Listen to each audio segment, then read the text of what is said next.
Bismillah.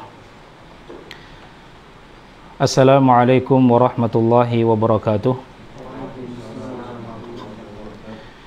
Innal hamdalillah nahmaduhu wa nasta'inuhu wa nastaghfiruh wa na'udzu billahi min shururi anfusina wa min sayyiati a'malina may yahdihillahu fala mudhillalah wa may yudlil fala hadiyalah.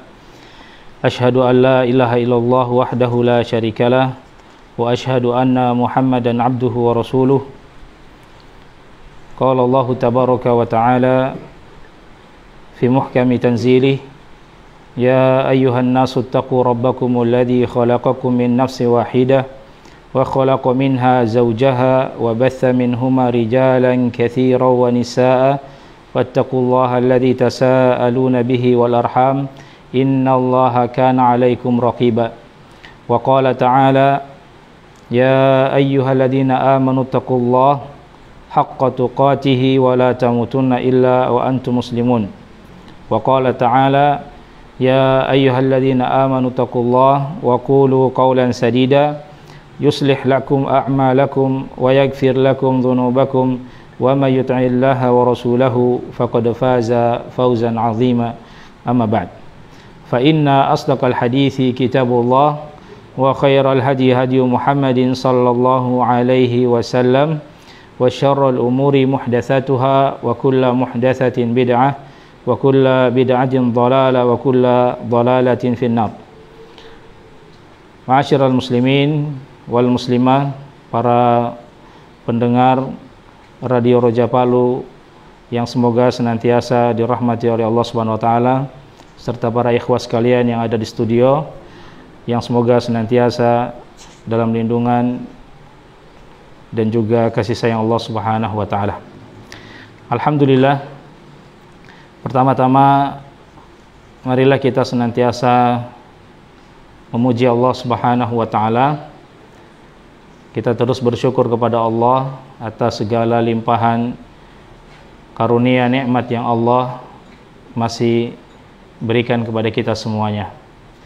Dan nikmat yang paling besar yang Allah masih izinkan ada pada diri kita adalah nikmat iman serta nikmat Islam. Dengan kedua nikmat tersebut, Allah Subhanahu wa taala menjadikan kita sebagai orang-orang yang mendapatkan rahmat Allah secara khusus dan mendapatkan taufik yang begitu mahal, yang mana tidak semua orang bisa mengecap nikmat iman dan Islam ini. Maka bagi kita kaum muslimin yang telah dan masih Allah Subhanahu wa taala berikan karunia nikmat iman dan Islam ini, hendaknya kita bersyukur kepada Allah, menjaganya dengan terus memanfaatkan kedua nikmat ini dalam perkara-perkara yang memicu ridha Allah Subhanahu wa taala, dengan beramal saleh dan menjauhi larangan-larangan Allah Subhanahu wa taala. Ikhwani fid din, azzani Allah wa iyyakum. Salawat dan salam semoga selalu tercurah untuk Nabi kita, Nabi Allah Muhammad sallallahu alaihi wasallam, kepada keluarga beserta seluruh para sahabat yang mulia. Alhamdulillah, pada kesempatan sore hari ini kembali Allah Subhanahu wa taala memberikan kepada kita taufiknya untuk bisa melaksanakan kelanjutan dari kajian kitab syarah kitab A'lam As-Sunnah Al-Mansyurah, yang merupakan akidahnya Ahlus Sunnah wal Jamaah, yang mana kitab ini kita bahas tidak lain dan tidak bukan, tujuannya adalah agar kita mengenali, ya, sebagai seorang muslim kita kenali apa yang wajib diyakini oleh setiap muslim. Jangan sampai seorang muslim punya keyakinan yang bukan keyakinan yang seharusnya dimiliki oleh seorang muslim, ya, dan ini ada. Dia Islam tapi keyakinan-keyakinannya bercampur dengan keyakinan yang masuk dari kelompok-kelompok atau agama bahkan di luar Islam, ya.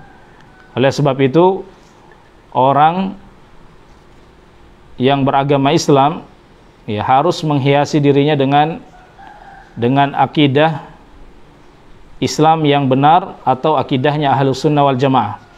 Dan istilah kita sebut Ahlus Sunnah wal Jamaah karena ada orang-orang yang masuk dalam lingkup kaum muslimin tetapi memiliki akidah-akidah yang terkontaminasi pemikiran-pemikiran yang menyimpang, seperti pemikiran sufi, ya, dan juga Syi'i atau Syiah atau akidah filsafat dan lain sebagainya. Ya, ini semua mempengaruhi kemurnian daripada akidah yang diajarkan oleh Rasulullah SAW.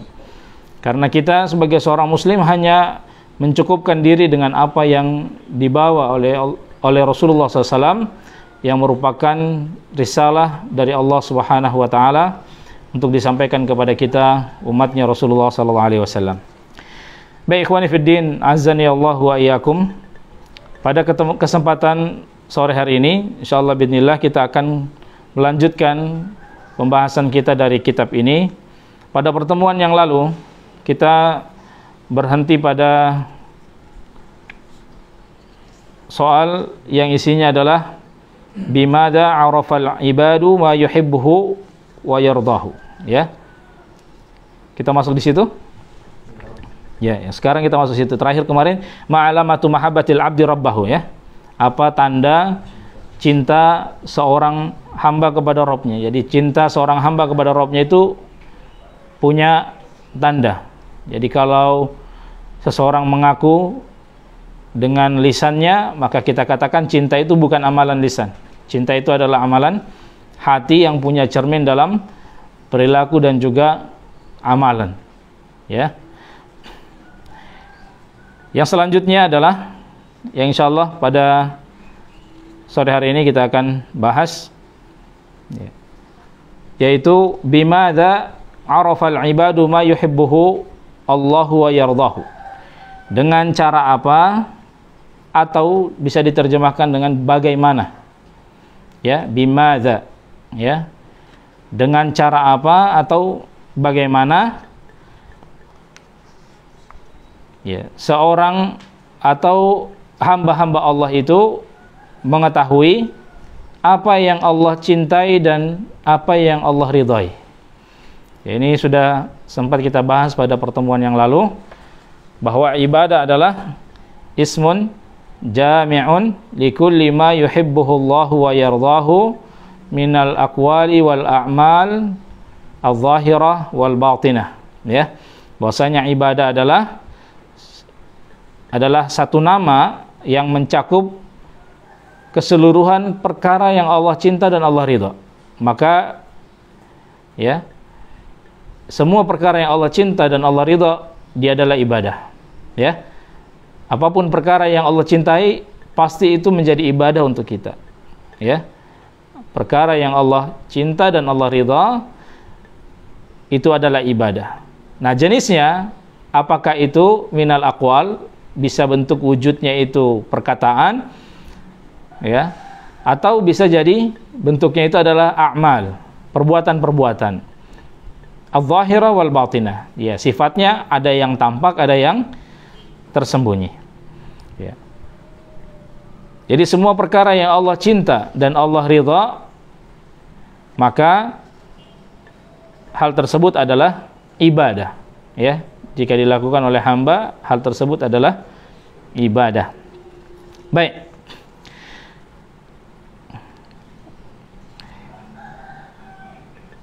Caranya, ya. Caranya arafuhu bi irsalillahi ta'ala ar-rusula, ya. Jadi dijawab oleh penulis, bagaimana cara hamba Allah itu mengenali perkara-perkara yang Allah cinta dan Allah ridhai, atau bagaimana cara hamba-hamba Allah atau manusia itu mengenali ibadah, ya, mana saja yang perkara ibadah dan mana yang bukan. Ya, karena kan kita punya kewajiban apa? Di pembahasan pertama, untuk beribadah kepada Allah sesuai dengan apa yang disebutkan oleh Allah dalam surah Adz-Dzariyat ayat 56. Wa ma khalaqtul jinna wal insa illa liya'budun. Ya, tugas kita adalah untuk beribadah kepada Allah, menjadi hamba Allah di dunia ini. Nah, kalau tugas kita adalah beribadah, maka kita yang ditugaskan untuk beribadah harus tahu apa saja ibadah yang harus kita lakukan. Nah, sekarang ibadah itu kita ketahui bagaimana caranya. Apakah orang tidur, ya, tiba-tiba bangun langsung tahu ini ibadah ini bukan? Tidak mungkin. Ya, tidak bisa seseorang tahu mana ibadah mana bukan kalau tidak melalui jalan yang telah ditetapkan. Apa jalannya? Pertama, Allah Subhanahu wa taala untuk menjelaskan kepada manusia mana ibadah, mana bukan, atau yang akan mengajari manusia ini yang ibadah, ini yang Allah cinta, ini adalah perkara yang Allah ridhai, yaitu dengan cara apa? Bi irsalir rusul. Ya. Bi irsalillah bi irsalillah ta'ala ar-rusula.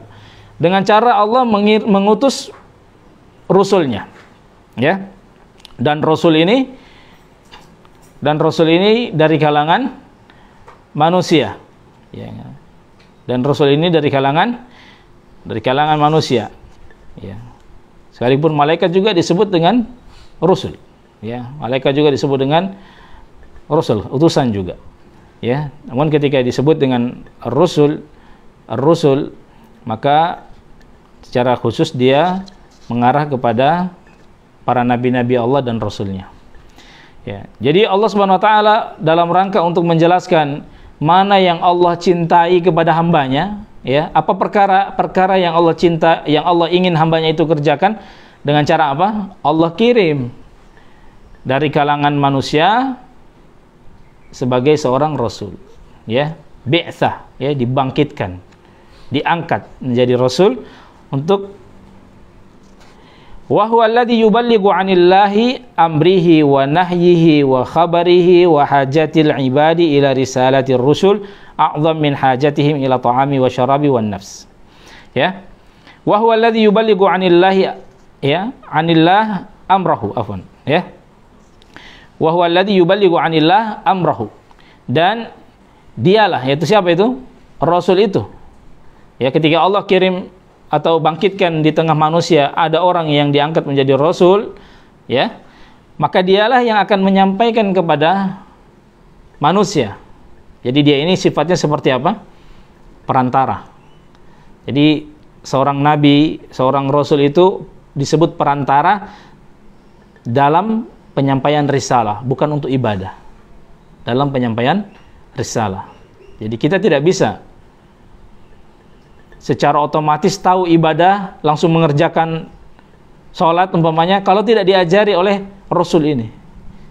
Ya, makanya karena Allah tahu kita tidak mungkin bisa mengetahui apa yang Allah maksudkan, Allah cintai, Allah ridhai untuk kita kerjakan, ya, secara otomatis, maka Allah mengirim Rasulnya. Rasul ini yang kemudian akan mengajari manusia. Ya, dia berdakwah, ya, wa yu'allimukumul kitaba wal hikmah. Mereka inilah para rasul ini yang datang kepada manusia, di tengah manusia diajari. Tujuan kalian adalah beribadah kepada Allah. Jangan berbuat syirik ketika beribadah. Makanya semua para nabi dan rasul itu apa? Ani'budullah wajtanibut tagut. Risalahnya sama. Ya, menyampaikan satu kalimat yang sama. Ani'budullah wajtanibut tagut. Sembah Allah dan jangan ya, menyembah selainnya. Jangan ibadahi tagut, Tuhan-Tuhan selain Allah. Ya. Nah, ini bentuk pengajaran dari Rasulnya, ya, untuk menyampaikan apa yang Allah perintahkan, wa nahyahu, dan apa yang Allah larang. Kita tahu larangan-larangan ini tidak boleh, ini dilarang dalam perkara dunia ini, ya, itu dari siapa? Dari Rasul. Jadi yang melarang siapa? Allah, bukan Rasul yang melarang. Allah hanya yang menyampaikan kepada kita kalau perkara tersebut dilarang, perbuatan ini dilarang, itu siapa? Itu para Rasul. Tugas mereka memang untuk mengajarkan kita supaya tahu halal haram, supaya tahu perkara-perkara itu. Ya, wa khabarahu, dan kabar-kabar dari Allah. Ya, kabar-kabar dari Allah. Ya, seperti kabar tentang umat-umat terdahulu yang disuruh menceritakan kembali siapa? Mereka para Rasul. Jangan seperti kaum Ad, jangan seperti kaum Samud, jangan seperti kaum Nuh, jangan seperti itu disebutkan. Diajari, siapa yang mengajari kepada umat-umat itu? Ya, para Rasul ini. Ya. Wahajata, ya, atau wahajatu al-ibadi ila risalatir rusul a'zam min hajatihim ila ta'ami wa syarabi wan nafas. Ya. Dan kebutuhan, ya, dan kebutuhan atau hajat para manusia, ya, kebutuhan para manusia terhadap risalah, ya, para rasul ini, ya, para rasul, risalatir rusul, para rasul yang diutus ini, a'zam min hajatihim, itu lebih besar, ya, lebih tinggi hajatnya atau lebih mereka butuhkan daripada kebutuhan mereka terhadap makan, minum, dan juga nafas dalam kehidupan. Ya. Jadi hajat terhadap agama itu jauh lebih besar daripada hajat untuk dunia. Ya, hajat kebutuhan yang kaitannya dengan agama, ya, beragamanya seseorang itu jauh lebih besar dan lebih bernilai daripada hajat seseorang terkait kehidupan manusiawinya dia. Ya.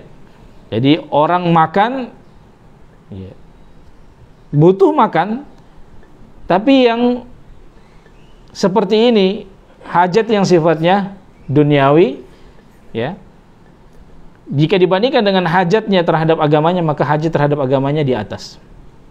Ya, hajat terhadap agamanya di atas. Makanya, ya, kalau rezeki itu Allah Subhanahu wa taala telah tanggung, ya, wa ma min dabatin fil ardi illa 'ala Allahi rizquha, Allah katakan bahwasanya tidak ada satupun yang melata di atas muka bumi ini melainkan rezekinya itu Allah sudah tanggung. Pasti semua dapat. Namanya orang hidup, binatang hidup, pasti rezekinya Allah yang tanggung. Tidak ada yang bisa memberikan rezeki dia kecuali Allah. Makanya Allah sudah sampaikan dalam Al-Qur'an bahwasanya tidak ada satupun yang melata di atas muka bumi, yang hidup numpang di atas muka bumi ini kecuali rezekinya Allah yang tanggung. Siapapun, mau mukmin mau kafir, Allah yang jamin dia selagi dia masih diizinkan hidup, dia pasti dapat rezeki. Kalau dia tidak diberikan rezeki lagi, berarti dia sudah mati. Ya. Makanya tidak ada satupun orang mati meninggalkan kehidupan dunia, ya, kecuali sudah selesai dia dapatkan apa yang menjadi bagiannya dari rezeki Allah Subhanahu wa taala. Jadi tidak ada ceritanya orang tidak dapat rezeki gara-gara diambil oleh orang lain, tidak ada ceritanya. Semua orang pasti dapat. Ya, dan itu harus diyakini oleh setiap kita, setiap manusia, apalagi sebagai seorang muslim. Ya, tidak ada yang bisa merampas rezeki kita karena rezeki kita itu, ya, Allah yang bagi.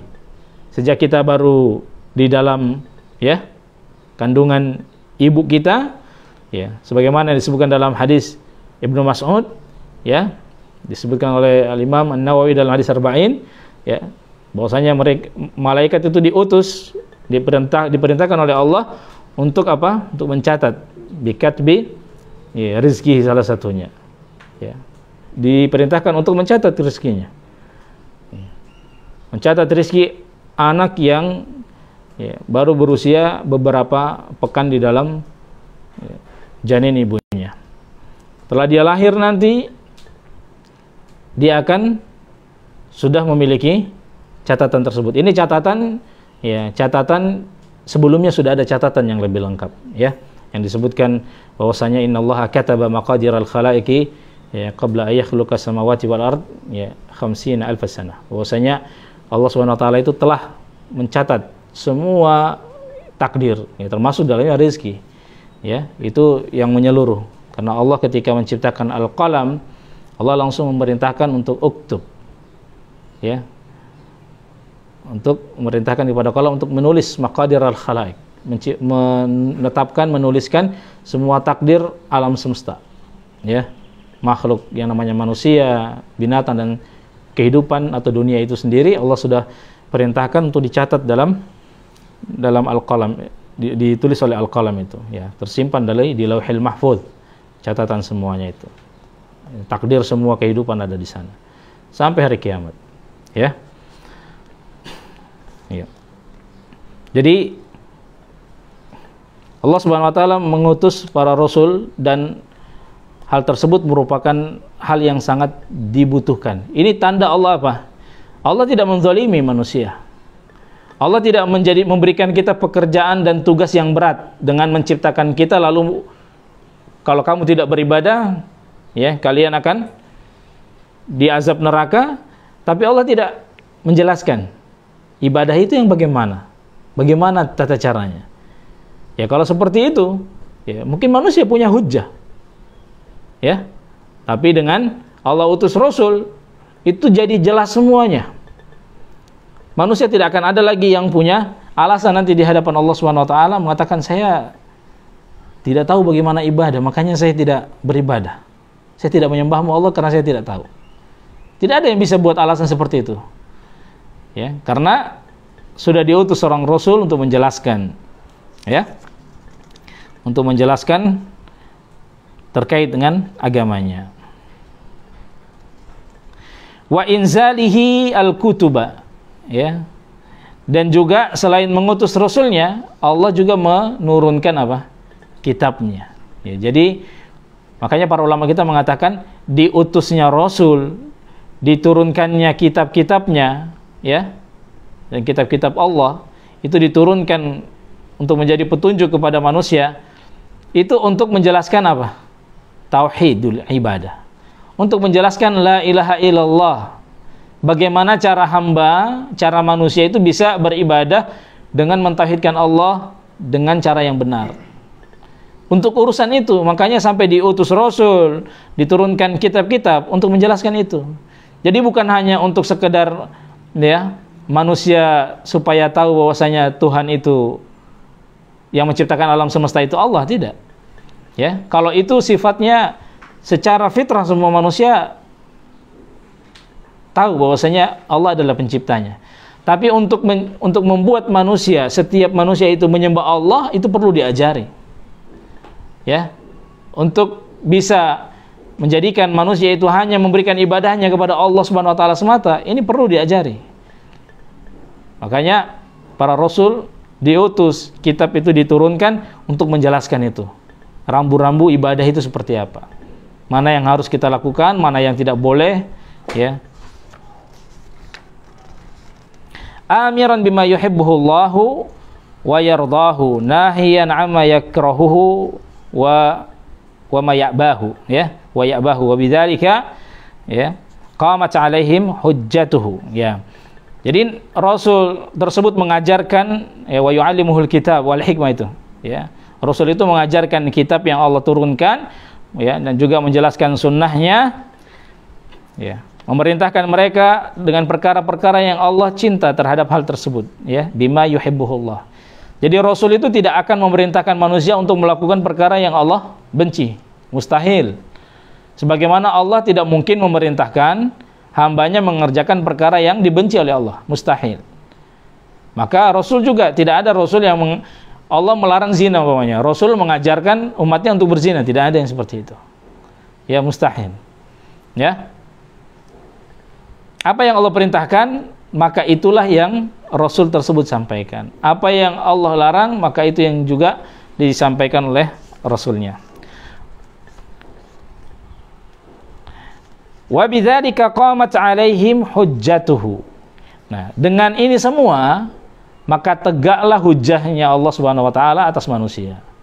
Ya, sudah dijelaskan kalau masih ada kemudian manusia yang tidak menyembah Allah, maka dia baru berhak diberikan hukuman di dunia atau di akhirat nanti, waliyadzubillah. Ya, makanya ada yang namanya surga dan neraka, ya, setelah Allah menjelaskan semua ini. Ya. Allah menjelaskan semuanya melalui Rasulnya diutus, ya.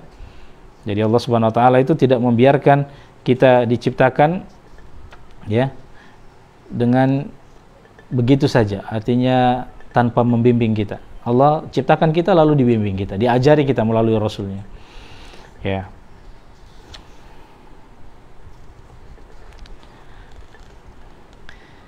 Ya. Hujjatuhu ad-damighah, ya. Hujjatuhu ad-damighah, ya, ay allati tulzimu al-khasam bihaitsu la yaqdiru 'ala al-jawab. Ini hujjatuhu ad-damighah ini jawaban telak, alasan telak, artinya ya tidak bisa mengelak lagi. Jadi seperti orang pencuri ketangkap basah lagi mencuri dan belum berhasil bawa lari, udah ketangkap. Barang bukti ada di tangannya. Jadi kalau dia mengatakan saya tidak mencuri, itu tidak bisa lagi mengelak. Ini namanya sudah hujjah damighah. Ini bukti ada, semuanya jelas, lengkap. Ya, kronologinya jelas. Ya. Wa dhaharat hikmatuhu al-balighah, ya. Maka tampak apa?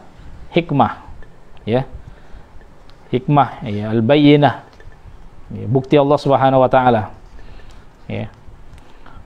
Qala ta'ala, dalilnya Allah Subhanahu wa taala yang mengatakan dalam Al-Qur'an, ya. Rusulan mubasysyirin wa mundzirin li'alla yakuna lin-nasi 'ala Allahi hujjatun ba'dar rusul, ya. Ya, ini Allah Subhanahu wa taala mengatakan, ya, rasul-rasul yang diutus sebagai apa? Mubasysyirin, pemberi kabar gembira, dan juga sebagai pemberi peringatan. Jadi tugas utamanya Rasul itu dia, ya, membawakan kabar gembira, ya. Siapa yang menyembah Allah, siapa yang beribadah kepada Allah, ya, lahul jannah, dia mendapatkan apa? Surga. Siapa yang tidak mau taat, ya, maka baginya neraka. Makanya, ya, orang-orang yang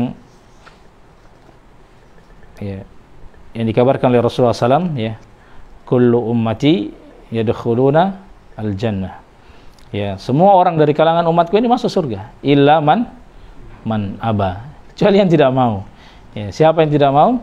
Ya, siapa yang tidak mau mentaati Rasulullah SAW ketika diajak untuk beribadah, dia tidak mau, maka itulah orang-orang yang tidak mau diajak masuk surga. Ya, kalau dia tidak mau diajak masuk surga, mau kemana lagi? Ya, tinggal neraka yang menjadi tempat pilihan dia sendiri. Ya, karena Allah Subhanahu wa taala dan Rasulnya itu mengajak, ya, yad'una ilal jannah. Allah dan Rasulnya mengajak kepada surga. Tidak ada Allah dan Rasul mengajak kita supaya celaka, tidak ada. Ajakan Allah dan Rasulnya itu supaya kita selamat di dunia, ya, dan juga nanti di akhirat selamat dari neraka. Tapi kalau ada orang-orang yang enggan mengikuti ajakan Allah dan Rasulnya, lalu dia lebih tertarik dengan ajakan syaitan, ajakan, ya, a'wanu syaitin, ya, dan juga penolong-penolongnya syaitan, ya, teman-temannya syaitan, maka, ya, tidak ada jalan lain kecuali dia harus masuk ke dalam nerakanya Allah Subhanahu wa taala. Ya. Ini sebagaimana disebutkan dalam, ya, surah An-Nisa, ya, ayat 165. Rasulullah mubasysyirin wa mundzirin li'alla yakuna lin-nasi 'ala Allahi hujjatun ba'da rusul.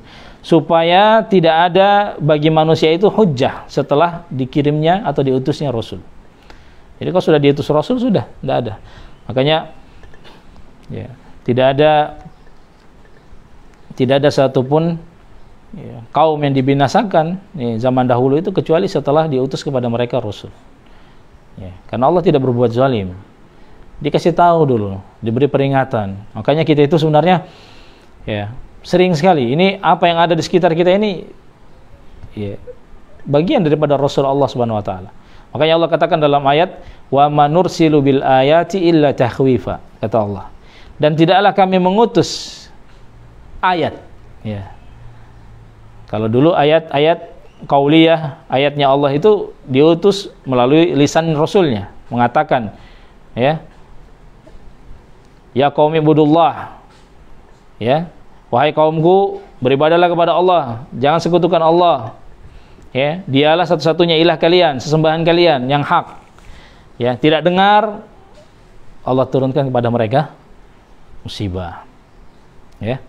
Nah sekarang, ya, utusan-utusan Allah, peringatan-peringatan Allah itu datang juga, sekalipun bukan dengan lisannya, ya, para rasul langsung, ya. Apa yang ada di sekitar kita ini semuanya bisa menjadi, ya, peringatan untuk kita. Kadang air bisa datang dalam bentuk, ya, air bah atau, ya, banjir bandang. Itu sebenarnya peringatan. Wa manursilu bil ayati illa takhwifa. Tidaklah kami mengutus ayat kami kecuali untuk membuat kalian itu takut, ya, takut kepada Allah Subhanahu wa taala. Kalau kita sudah keliru, maka harus kembali kepada jalan yang benar, ya. Ya Allah kadang menegur manusia itu dengan cara seperti itu, mendatangkan musibah, ya, yang lain dibinasakan, yang lain dihidupkan, supaya yang dihidupkan ini mengambil i'tibar, mengambil ibrah dari yang sudah diwafatkan, dimatikan karena musibah tersebut. Ya, dia harus sadar bahwasanya dia masih diizinkan hidup supaya apa? Beribadah, dikasih kesempatan untuk beribadah. Ya, jadi orang-orang yang diselamatkan dari musibah tidak boleh jatuh kepada dosa yang sama, ya, yang dilakukan oleh orang-orang yang sudah terkena musibah. Ya.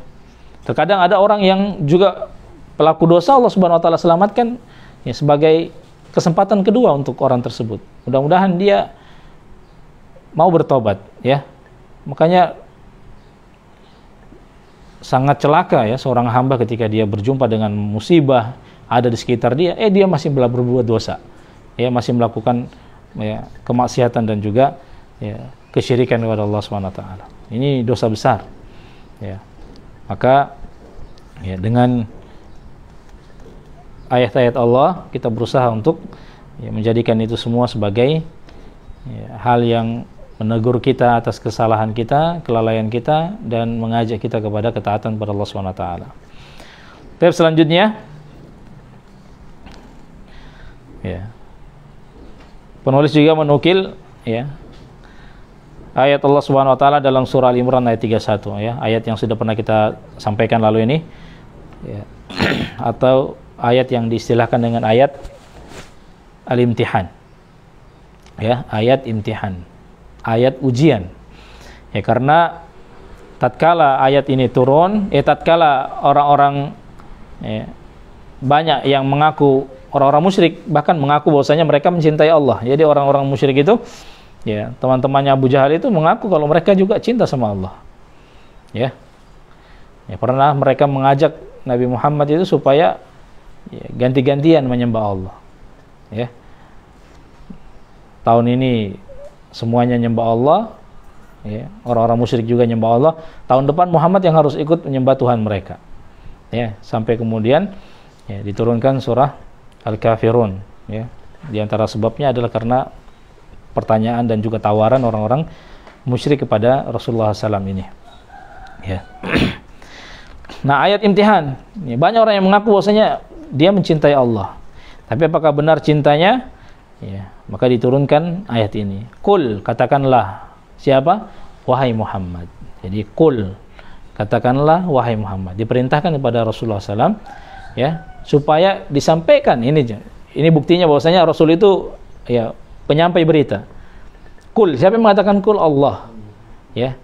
Jadi memang betul-betul Rasul di sini posisinya sebagai perantara, ya, penyampai berita. Qul in kuntum. Jadi Allah yang mengatakannya, tapi disuruh Rasulullah sampaikan kepada manusia. In kuntum, kalau kalian wahai manusia, khususnya orang-orang yang ada di zaman itu, ya, orang-orang musyrik yang mengatakan cinta sama Allah. Qul in kuntum tuhibbunallah fattabi'uni. kalau kalian mengatakan kalian cinta kepada Allah, fattabi'uni, maka ikuti aku. Ya, karena tidak ada jalan untuk sampai kepada cinta Allah yang hakiki kecuali dengan sunnahku, sunnahnya Rasulullah SAW. Ya, fattabi'uni. Ya, makanya ini adalah ayat imtihan, diuji orang yang mengatakan saya cinta Allah. Betulkah kau cinta Allah? Kalau kau memang benar cinta Allah, kau akan ya menempuh jalan ya, beragama sesuai dengan sunnahnya Rasulullah SAW. Sama seperti sekarang ada orang mengatakan saya cinta Rasulullah SAW.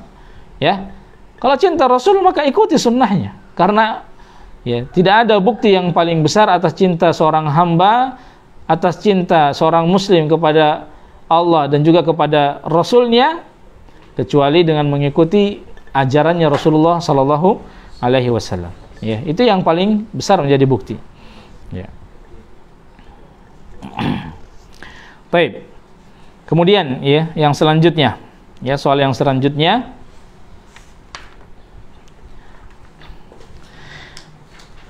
Ya, kam syurutu al-ibadah, ya. Kam syurutu al-ibadah. Berapa? Kam itu apa? Berapa? Ya, berapa syarat-syarat ibadah? Ya. Syarat ibadah.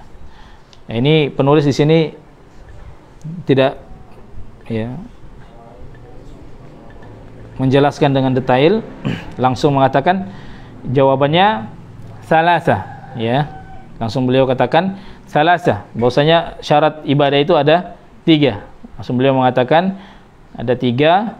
Ya, yang pertama itu sidqul azimah, kemudian ikhlasun niyah, kemudian yang berikutnya adalah ya muwafaqatus syara', ya. Ya. Ini tidak dipisah, ya. Dalam penjelasan yang disebutkan oleh para ahlul ilmi bahwasanya syurutul ibadah itu ada yang diklasifikasikan, ya. Yang pertama ada syurutul wujud, syarat yang menjadi sebab adanya daripada ibadah tersebut dulu, ya. Jadi ada syurutul wujud. Al-awwal sidqul azimah wa huwa syartun fi wujudiha. Ya, di sini dikatakan sidqul azimah merupakan ya syartul wujud. Syarat yang dengannya ya amalan itu ada. Ya, ada syartul wujud, nanti ada syartu atau syurutu al-qabul. Jadi ada istilah syurutul wujud, ada syurutu al-qabul. Ya, di sini penulis cuma mengatakan bahwasanya ya, yang pertama sidqul azimah, ya. Sidqul azimah itu ya, tekad yang jujur, ya, artinya benar-benar, ya. Wa huwa syartun fi wujudiha, kata beliau, wa huwa syartun fi wujudiha. Watsani ikhlasun niyah, wasalis muwafaqatu syara'. Ya, yang kedua ikhlas, yang ketiga ya sesuai dengan syariat. Alladzi amara Allah Ta'ala alla yudana illa bihi. Ya. Yang ketiga muwafaqatus syara', ya. Sesuai dengan syariat yang Allah perintahkan agar kita tidak beragama kecuali dengannya. Apa itu maksudnya? Islam, ya. Maksudnya adalah Islam. Nah, terkait dengan yang pertama ini, ya, syurutul wujud atau syartul wujud, ya, sebenarnya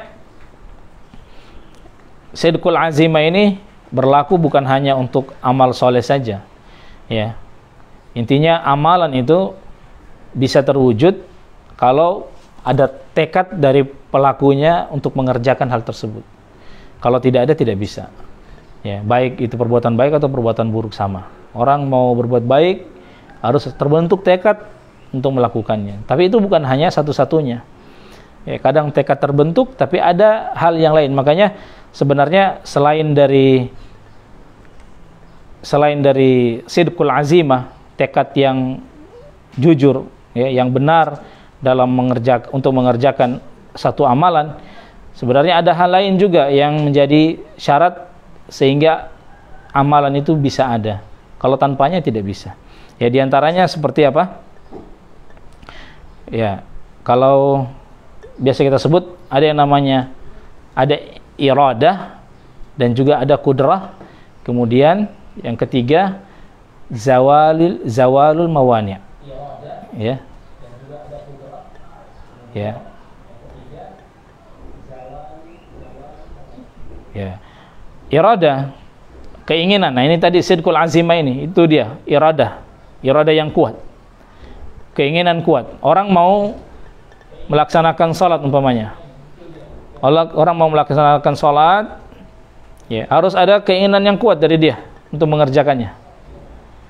Ya. Kemudian selain itu bukan hanya satu-satunya. Ada orang punya keinginan kuat, saya ingin salat. Tapi dia kehilangan kudrah. Ketidaksanggupan atau kesanggupan, kehilangan kesanggupan, akibatnya dia tidak sanggup. Ya, contoh seperti apa?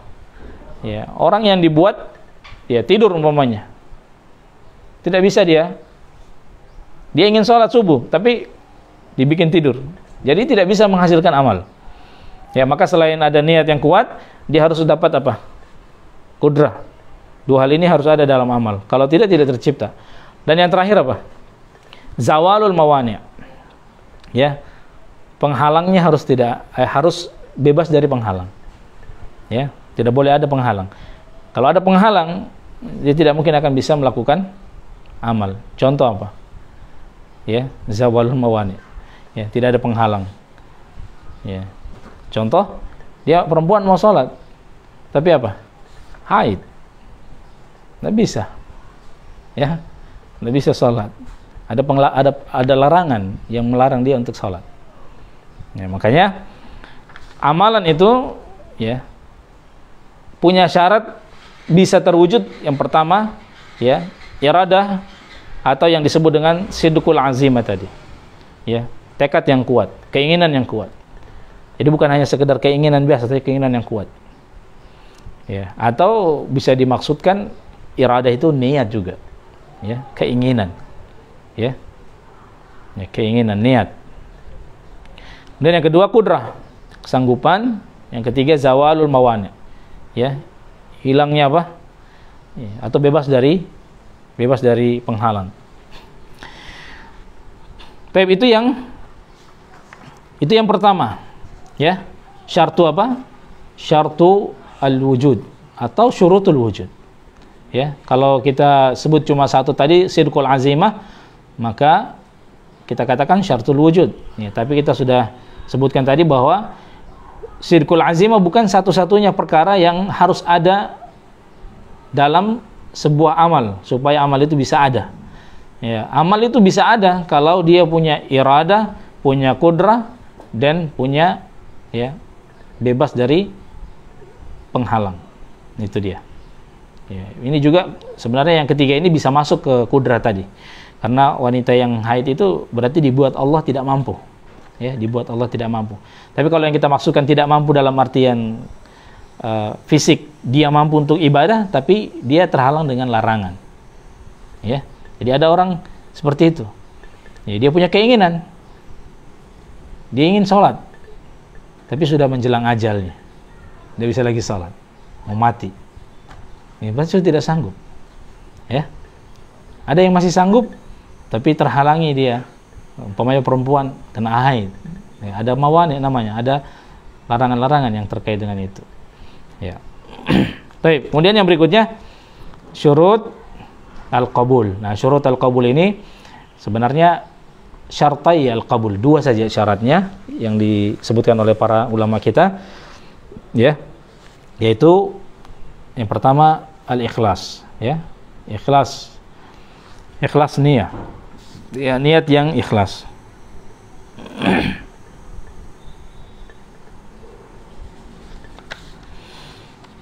Ya. Niat yang ikhlas.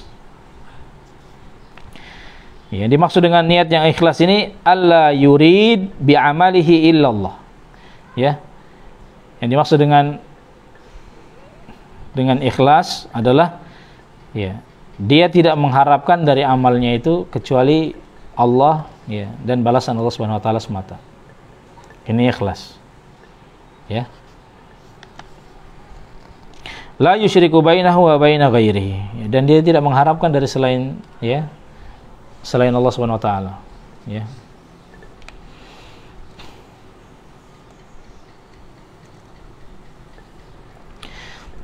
Kemudian yang ketiga atau syarat yang kedua ya dari syarat qabul, syartai qabul ya, syarat yang pertama ikhlas niyah, kemudian yang kedua ya adalah muwafaqatu syara, ya, mengikuti tuntunan Rasulullah sallallahu alaihi wasallam yang dibawa oleh Rasulullah, syariatnya Rasulullah sallallahu alaihi wasallam. Ya. Abu Ali Fudail bin Iyad ya, salah seorang ulama terdahulu ya, pernah ditanya terkait dengan tafsir ya, tentang tafsir di surah Al-Mulk ya, alladzi khalaqal mauta wal hayata liyabluwakum ayyukum ahsanu amala. Ya. Di situ Allah Subhanahu wa taala mengatakan di surah Al-Mulk ayat 2 kata salah. Ya. Alladzi khalaqal mauta wal hayata. Dialah Allah yang menciptakan ya, dialah yang menciptakan al-maut wal haya, kematian, kehidupan. Jadi Allah yang memang sengaja menciptakan kematian kehidupan, ada dipergilirkan ya antara manusia dengan manusia yang lain. Ya, ada orang yang sudah terlebih dahulu tinggal di muka bumi ini, hari ini tidak tinggal lagi. Kenapa? Sudah selesai masanya, datang giliran kita menghuni bumi. Nanti kita juga akan hilang dari muka bumi ini, mati, dan akan datang generasi selanjutnya sampai hari kiamat. Nah, tujuannya apa? Liyabluwakum. Kematian dan hidup ini Allah ciptakan tujuannya untuk apa? Untuk menjadi sarana menguji manusia. Ya, diberi kesempatan ada yang hidup, lalu nanti dia mati. Ya, saat dia mati ada yang hidup. Ini semua adalah bentuk ujian. Supaya nanti akan kelihatan siapa di antara manusia ini yang sudah dikasih kesempatan hidup lalu dia mati, lalu ada yang hidup lagi dan lalu dia mati, ya. Ayyukum ahsanu amala. Siapa di antara mereka yang ahsanu amala? Nah, ini kalimat ahsanu amala ini yang ditanyakan kepada beliau Fudail bin Iyad. Ya. Kenapa Allah menggunakan kalimat ahsanul amal, ahsanu amala?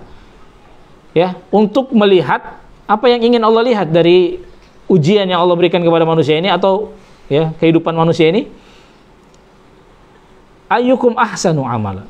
Siapa di antara kalian yang ahsan amalnya? Nah, kalimat ahsan amalnya ini ditanya kepada Fudail bin Iyad. Apa yang dimaksud dengan ahsan ya, ahsanu amala? Ya, kenapa Allah tidak mengatakan aktsaru amala ya? Kenapa Allah tidak katakan ya supaya aku lihat siapa yang paling banyak amalnya? Ya. Ternyata yang dititik beratkan pada seorang hamba itu ketika beramal bukan banyak. Ya, bukan banyak, tapi ahsan. Ya, amalan yang ahsan. Nah, ahsan ini kata Fudail bin Iyad ya, amal yang khalisan sawaban ya. Khalisan sawaban. Amal yang terdapat pada amal tersebut dua hal. Harus ada dua hal. Khalisan sawaban. Ikhlas dan tepat. Bahasanya Fudail bin Iyad seperti itu.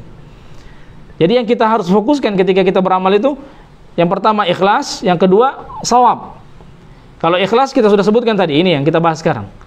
Ya, ikhlas itu adalah kita ketika mengerjakan satu amalan, kita tidak berharap dari amal soleh tersebut kecuali balasan Allah SWT. Kita bukan ingin balasan manusia, kita bukan berharap ya, balasan duniawi. Yang kita harapkan adalah Allah dan juga balasan dari Allah semata. Maka itu ikhlas. Nah, yang kedua, sawab. Apa ini sawab? Inilah yang dibahasakan dalam kitab tadi, muwafaqatus syara' atau mutaba'atur Rasul sallallahu alaihi wasallam, mengikuti sunnah atau sesuai dengan yang dibawa oleh Rasulullah sallallahu alaihi wasallam. Karena ada di antara manusia banyak amalnya, ikhlas dia kerjakan tapi tidak sesuai dengan sunnah. Akibatnya apa? Tidak diterima.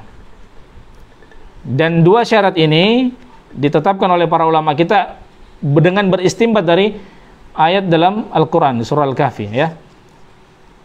Wa man kana yarju liqa'a rabbih falyamal 'amalan shalihan wa la yusyrik bi ibadati rabbih ahada. Barang siapa yang menghendaki, yang berharap perjumpaan dengan Rabb-nya, ya, falyamal 'amalan shalihan, maka hendaklah dia beramal saleh. Amal saleh itu apa? Amal yang sesuai dengan syariat.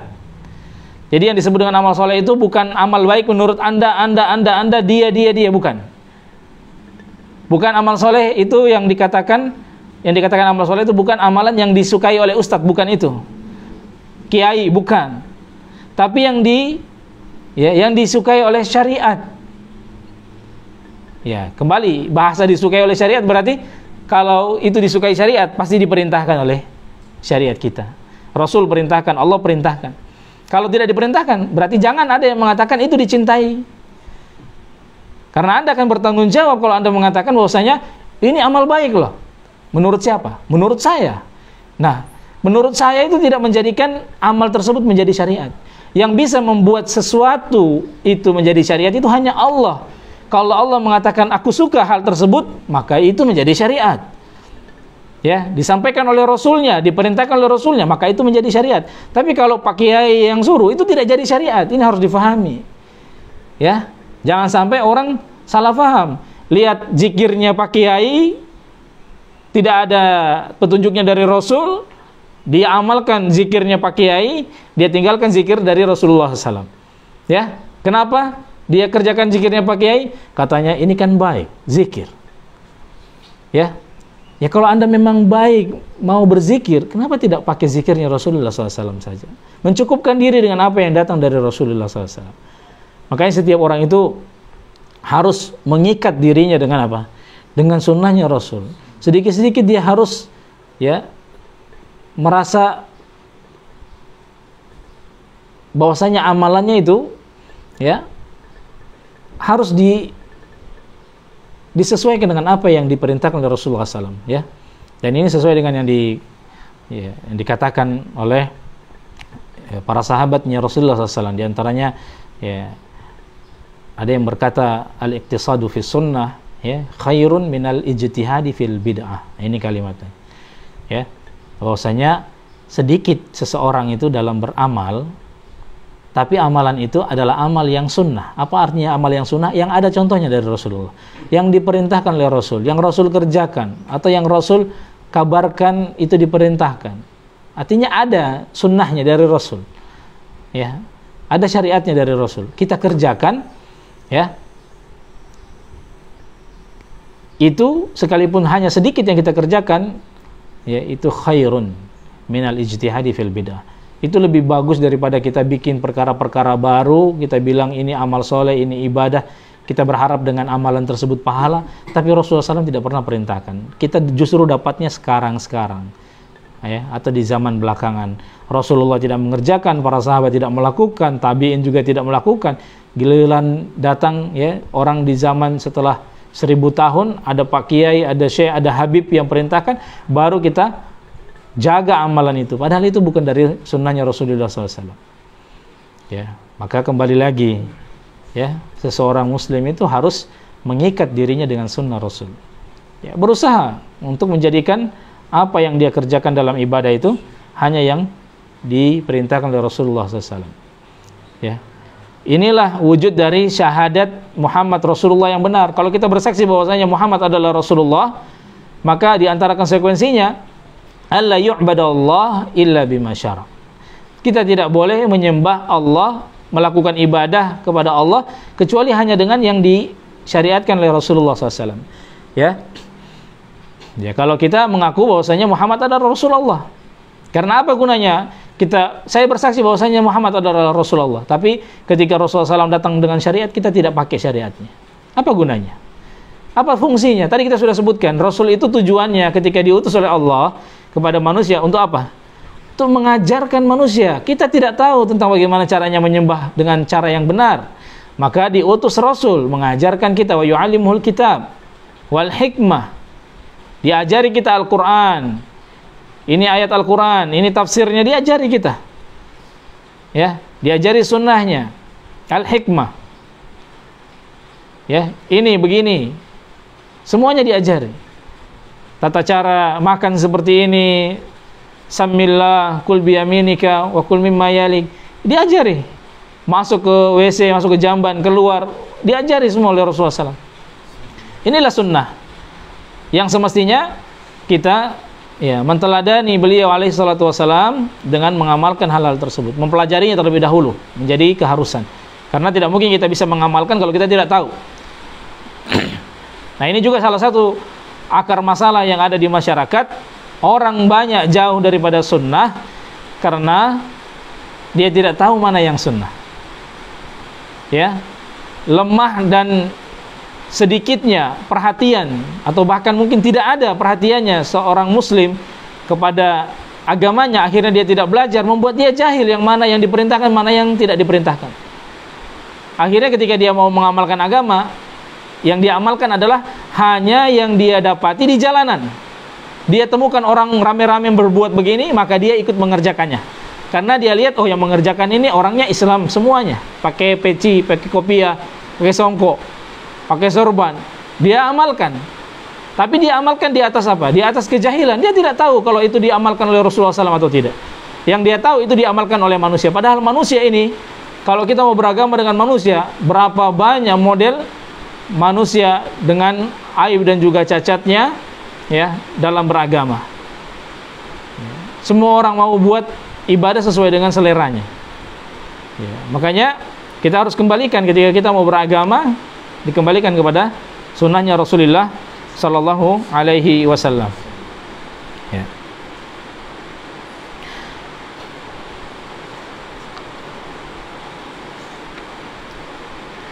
Baik, kemudian yang selanjutnya,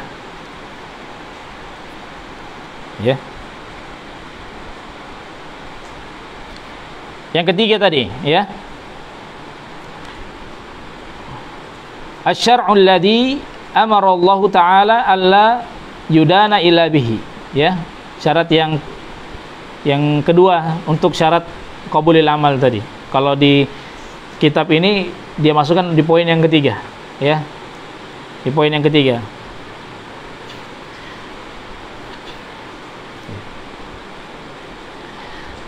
Dan syariat yang Allah Subhanahu wa taala perintahkan kita hanya beragama dengan syariat itu adalah Islam. Ya, adalah Islam yang dimaksud. Secara umum Islam. Secara khusus apa yang disunahkan oleh Rasulullah SAW, ya.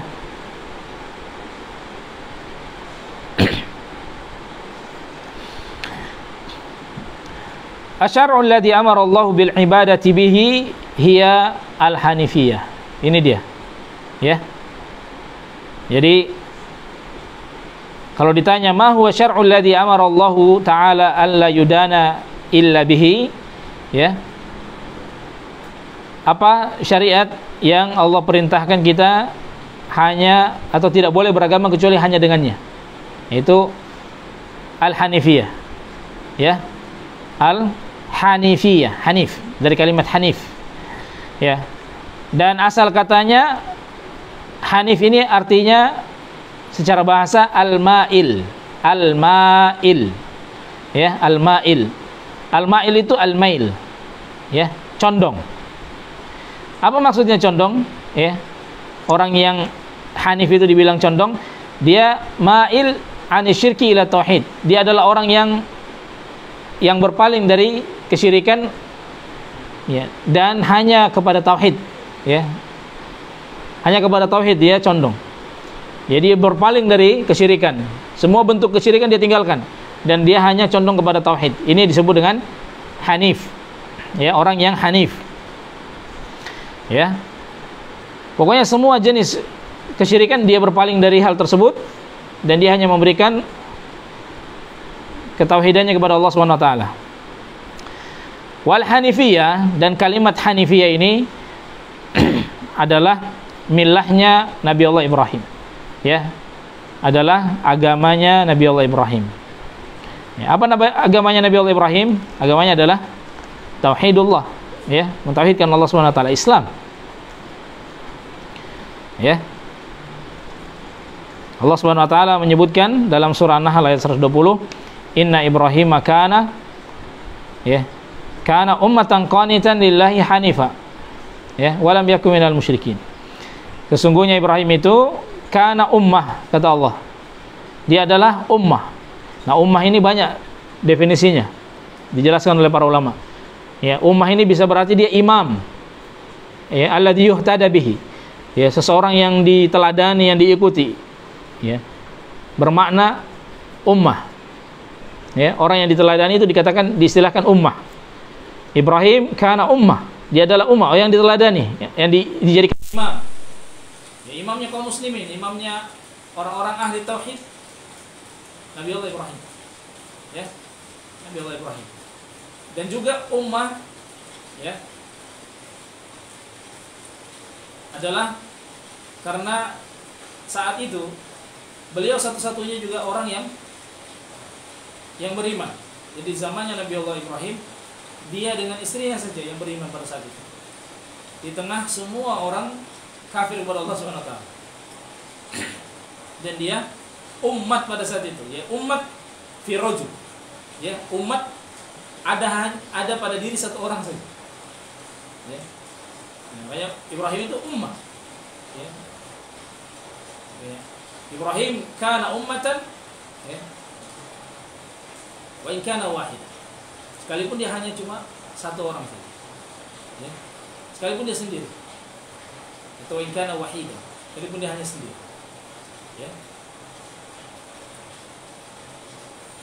Jadi yang disebut dengan ummah itu man wafaqal haq, siapa yang berada di atas kebenaran, dia ummah. Sekalipun dia hanya sendiri, wa in kunta wahid, sekalipun cuma sendiri, tapi kalau dia di atas hak, maka dia ummah. Makanya Nabi Allah Ibrahim ini adalah orang yang luar biasa, telah berhasil melewati berbagai macam ujian, makanya sampai pada tingkat Khalilur Rahman, tingkat kekasihnya Allah Subhanahu wa taala. Banyak sekali ujian yang dilewati oleh beliau alaihi salatu wassalam, dalam beragama secara sendiri, tetap konsisten,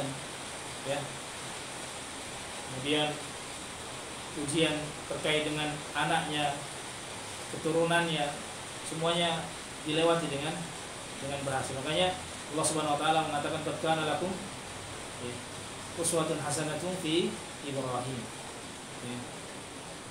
Bahwasanya telah ada suri teladan pada diri Nabi Allah Ibrahim. Teladan patut dicontoh. Karena apa yang dilakukan oleh Nabi Allah Ibrahim adalah sikap yang selalu mengutamakan Allah di atas segalanya.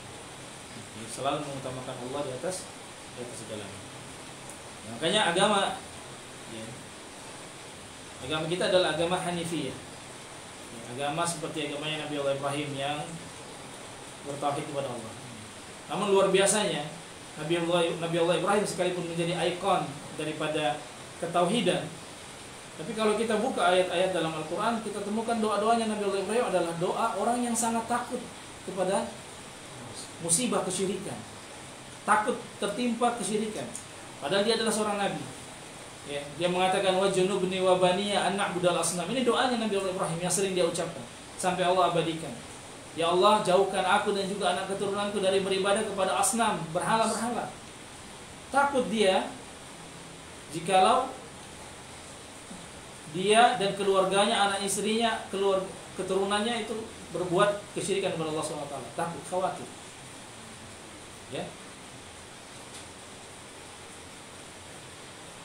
Dia tanya kepada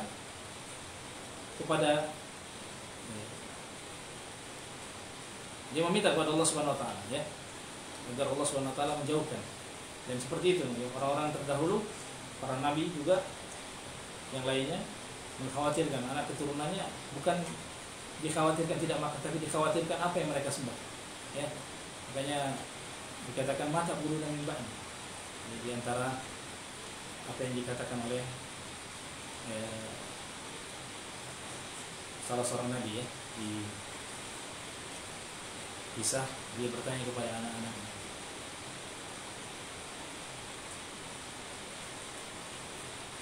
Baik.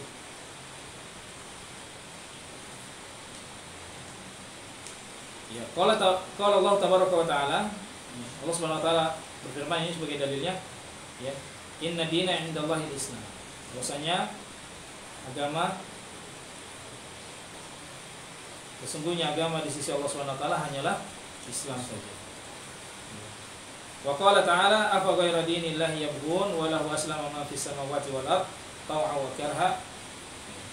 Ini juga dalil akan ya, atau yang menunjukkan bahwasanya satu-satunya agama di sisi Allah SWT hanyalah Islam semua. Kemudian di ayat yang lain, di surah yang lain, surah Al-Baqarah wa may yarghabu an millati Ibrahim hanifa wa may yarghabu an millati Ibrahim illa man safiya nafsah. Ya. Wa may yarghabu, barang siapa yang enggan. Yang enggan di sini ya turku dinah. Barang siapa yang meninggalkan agamanya Nabi Allah Ibrahim, ya. Ya. Berpaling dari hal tersebut, illa man safiya nafsah, hanya orang bodoh saja, ya. Hanya orang yang bodoh saja, orang yang bodoh dan merugi yang meninggalkan agamanya Nabi Allah Ibrahim. Ya. Dan juga dalam ayat yang lain di surah Al-Imran tadi itu, wa may falan yuqbala minhu wa huwa fil akhirati minal khasirin. Dikatakan falan yuqbala minhu. Ya, tidak akan diterima. Ya. Tidak akan diterima. Wa may yabtaghi ghairal islami dinan fala yuqbala minhu wa huwa fil akhirati minal khasirin. Barang siapa yang mencari ya, selain Islam sebagai agama, ya, maka dia tidak akan diterima dan di akhirat dia termasuk orang-orang yang merugi. Ya. Jadi ini sudah pernah kita sebutkan juga bahwa Islam, ya, bahwa Islam itu secara umum semua ajaran yang mentauhidkan Allah itu Islam. Makanya ajaran semua nabi-nabi itu Islam, karena semuanya mentauhidkan Allah. Namun Islam secara khusus disebut untuk ajarannya Rasulullah SAW, karena setelah Rasulullah SAW diutus, semua ajaran-ajaran para nabi yang sebelumnya itu mansukh, ya, terhapus. Ya, tidak dibenarkan lagi ada orang beragama dengan agama Nabi Ibrahim, syariatnya Nabi Isa, tidak boleh. Setelah Rasulullah SAW diutus, semuanya mansukh, terhapus. Semuanya wajib masuk ke dalam Islamnya yang dibawa oleh Rasulullah SAW.